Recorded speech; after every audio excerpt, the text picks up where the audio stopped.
And this fall, man, this is very tough. And this fall, I'm going to take my talents to South Beach and join the Miami Heat. Miami Heat. 3 Kings came down here to win championships. Not 1, championships. Not 2. LeBron, tell us about that. Not 2, not 3, not 4, not 5, not 6, not 7.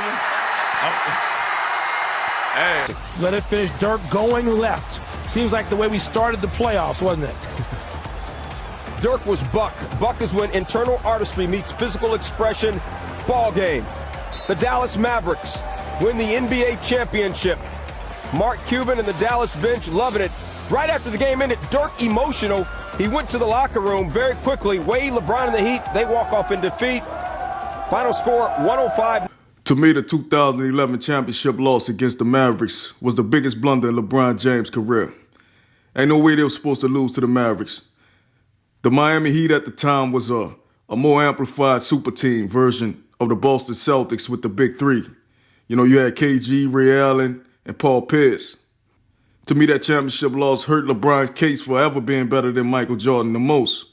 And he was a shell of himself. I never seen a superstar athlete had a mental breakdown like that in a championship series like that. And I've been around a while. And like the saying in the great game Sekiro, he who hesitates is defeated. And that was 2 defeats in championship competition before he got his first against OKC Thunder. And their young big 3 in Durant, Westbrook, and Harden. I still remember in Mike Miller having a hell of a series that run. And y'all know the bullshit LeBron James cramp game. And that's one thing about LeBron. He has a Machiavellian way of thinking, on and off the court, whether it be the court attention or to get his loyal followers to have sympathy for when he lose or experience failure. And the NBA as a whole has propped him up. They've been prepping for this moment since he was a teenager. I mean, he was the chosen one to help move the league past the old guards of Michael Jordan, Kobe Bryant, etc., pushing the sports more global. And he was successful at that, but he needed help along the way. You can't be the face of the league and not win championships. I mean, that's bad for the promotion of the product. So what happened? They teamed him up with one of the best 2 guards of all times in D. Wade. And he was a little past his prime, but he had the pedigree. Plus you had Chris Bosh, who was cooking in Toronto with an old school 80s way of running a team at Pat Riley. Now LeBron has the structure to win those championships because he wasn't going to get them without those factions happening. Especially against the last of the old guard in San Antonio Spurs with Tony Parker, Ginobili, and Mr. Fundamental himself, and Tim Duncan. I mean, these guys were battle tested as they come. Them dudes fought wars with the Lakers in the late 90s, early 2000s. Look, all championships matter, but by him beating the Spurs, it stamped him no doubt as one of the greatest basketball players of all time. And with that greatness comes a narrative of if the king can become his own man and carry a team by itself. And that's when the return of the prodigal son come into play. Y'all are making all this noise. Tell me what you're thinking right now. Get home right now. Come on, we want you back right now. Right now. Get here. Yes. LeBron. Shut the front door. LeBron is back.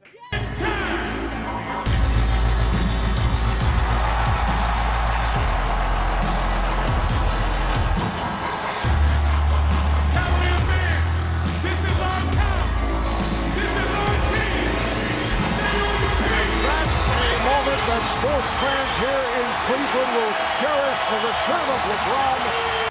Now the brother back in his hometown, they welcome as a hometown hero, a sympathetic figure. After that, I'm going to the South Beach shit.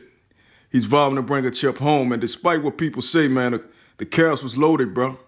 I mean, you had Kevin Love, who was killing in Minnesota, and a young Kyrie Irving, plus a prime LeBron James. I know the brother was licking his lips for championships. He had a wide open road in that Eastern Conference, and the West at that time was in a free fall. But there was one storm that was brewing that LeBron nor the NBA itself didn't see come. They do have a timeout. Decide not to use it. Curry, way downtown. Bang! Bang! Oh, what a shot from Curry! With 0.6 of a second remaining. Steph from three-quarter court, and he banked it in! He banked it in, he got it off in time, and hit it from 75 feet. It's Curry. Wallace is on him, got by Rivers, good if it goes! to Steph. He'll fire. You got a block. They got a piece. Is that Watson again? DiVincenzo got it back. Clay with an impossible shot. That was them badass yellow boys. If you know, you know, man. Nobody seen them coming. Nobody. Golden State was like a tornado that struck without warning. And on top of that, they introduced a revolutionary player in Steph Curry. That first championship against the Cavs, they had that nigga LeBron sweating his ass off in the first quarter. And that was peak LeBron. And I know you brothers know the history of the back and forth between the two teams, from the Draymond Green suspension to the Kyrie hitting the last shots to the even the Kevin Durant pulling a LeBron and going to Golden State. A LeBron moving to LA and winning that last championship, which I call a bubble wrap championship. There's no doubt about it. On the court, to me, he'll never be the greatest basketball player ever. But off the court is where the true game of life is played. LeBron has it 15 feet away from the goal. LeBron for the record. He's got it. He's done it. LeBron James is now the all-time leading scorer in the history of the NBA. The king wears the crown. And that's right here is prime example of winning on and off the court.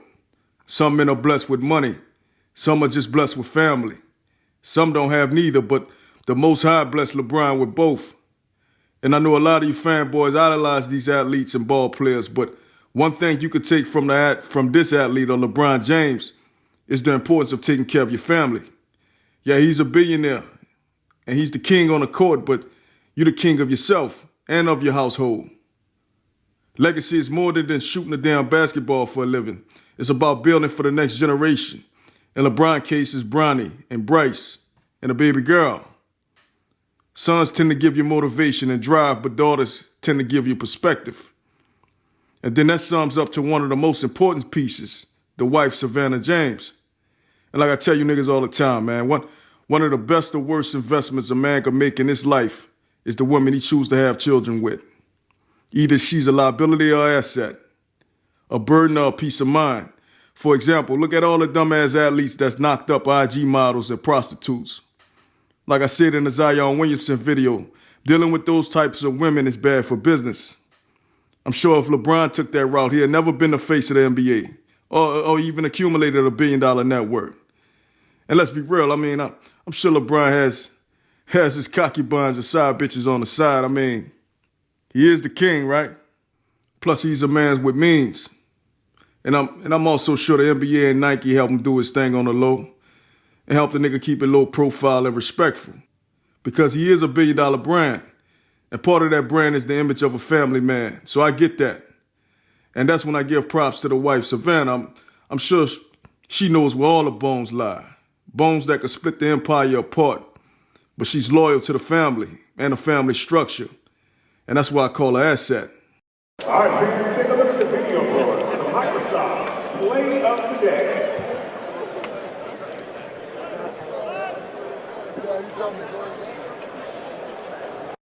And let's give props to the fellas too.